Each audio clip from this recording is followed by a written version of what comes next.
Yan, ito yung ating pang-muscle o pang-mass, and then sinasabayan natin ng protein. Ito yung ating whey protein, isang scoop. Lalagay natin dito sa ginawa ko na ng 500 mg ng whey protein natin, and then ang ating sinasabay ko na yung ating creatine, isang takal din na isang scoop din ng creatine para sa muscle. Yan, sabay na natin yan. Okay, ayan, creatine. Ayan, ang presyo nito ay kulang ng 4,000 rin. Ito, whey protein naman. Madami ito daw, 2 kilo kalahati. Ayan, shake muna natin ng ating protein.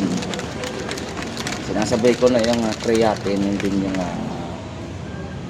whey protein para isang na, dadami pa ang tubig eh.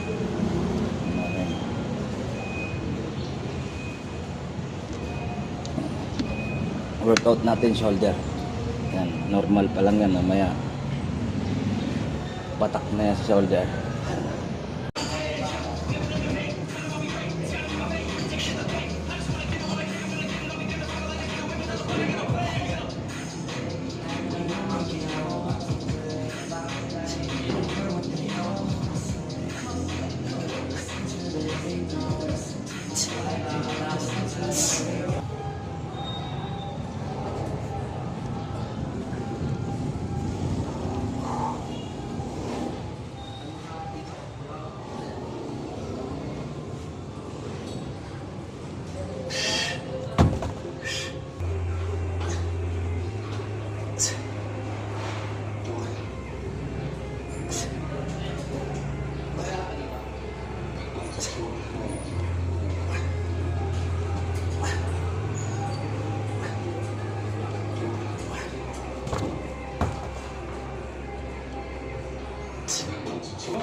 Ayan na, tapos na yung ating whey protein. Kalating oras lang natin inubos.